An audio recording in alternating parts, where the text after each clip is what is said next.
Hey everybody, what is up? Welcome back to Final Trade. Let's do another dumb TCG investing cliche that needs to die.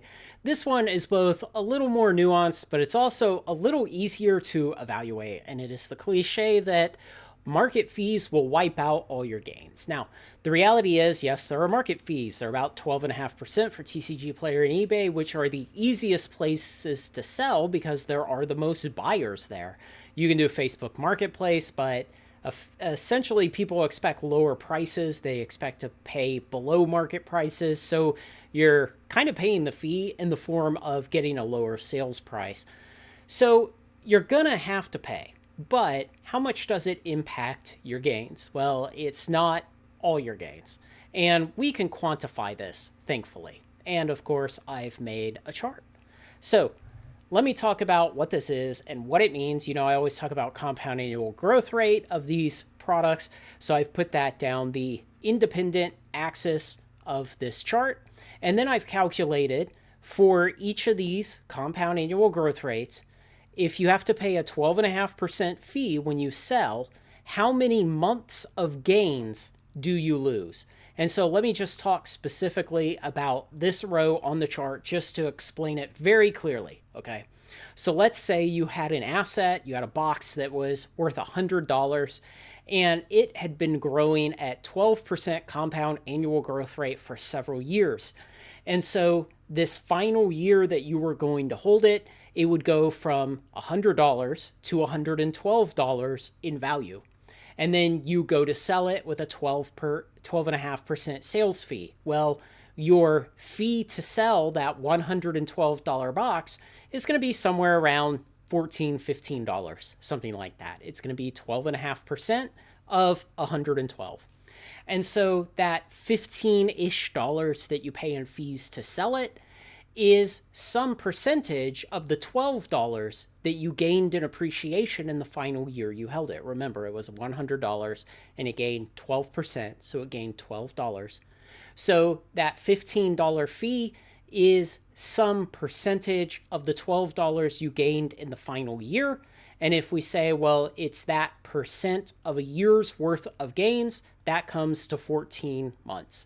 And so if you had some asset that was going up at 15% CAGR over its lifetime, and you sold it with a 12.5% sales fee, you would lose 11.5 months of appreciation at 15% CAGR.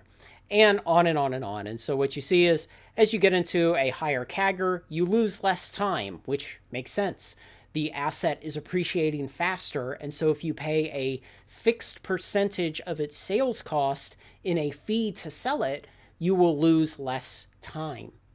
And really, you know, this is a good way to think about it, because you can say, okay, if I have this Pokemon box and, you know, it's been going up at 24% CAGR and I want to sell it today, I will lose 7.75 months worth of appreciation. So essentially, that's how much time holding the box it costs you to pay the sales fee. So does it wipe out all your gains? No. Does it wipe out some of the gains? Yes. If you do not hold the product long enough, does it wipe out potentially more than you've made? Yes, of course.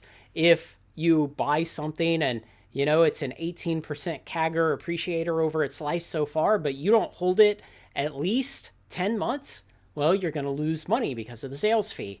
Now, I don't try to add in shipping fees into this because I don't know what it's going to cost you to ship.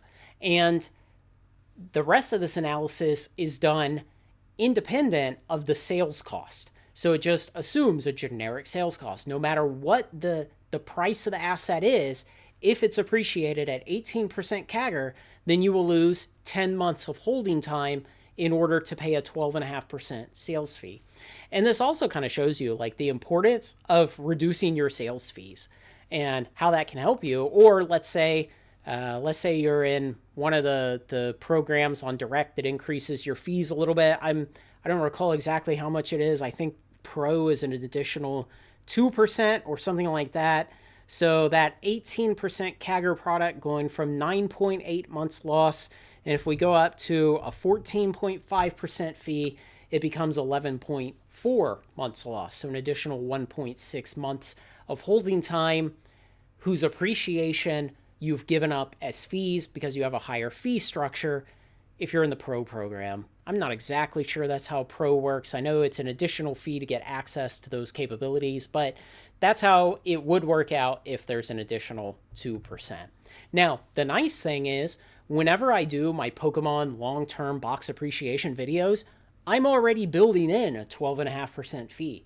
When I get CAGRs out of those videos, I already assume right here that you're paying a 12.5% fee. So if you're thinking about the CAGRs you get out of these videos, like, 35%, 25%, 33%, 22%, things like that, those already have that fee built in.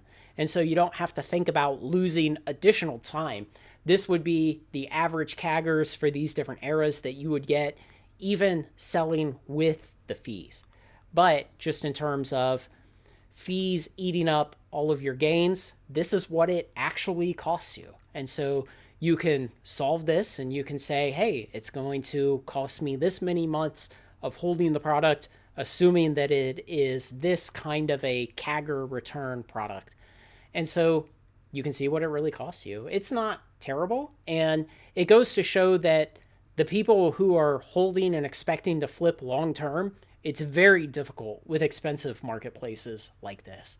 When we're talking about the stock market, where a lot of times with brokerage accounts nowadays, you can trade for free.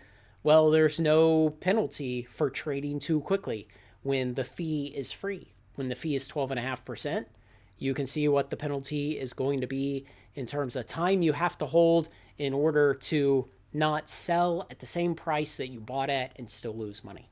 So hopefully that helps you. If you thought, well, the fees are too big, it's going to eat up all our gains, things like that. Yeah, you have to pay the fee. One way or another, you're going to pay a fee to sell this stuff, whether you just sell on TCG Player or eBay like everyone else, or unless you've spent 4 years building a business, adding on a Patreon and selling to patrons at a 3% market fee. All of that work costs time and money too. So no matter what, you pay a fee into the market to sell. Or if you have a physical store, you pay all the overhead costs of a physical store and you pay credit card transaction fees between about 2.5% or 3%. No matter what, you're paying one way or another to get access to a market. But it's not as bad as you might think. It might wipe out 6, 8, 10 months worth of gains. But really, you should not be thinking you're going to turn a lot of these products around super fast and make a lot of money on them. You're holding for the long term because that's how you make the most money, is holding for the long term and being patient.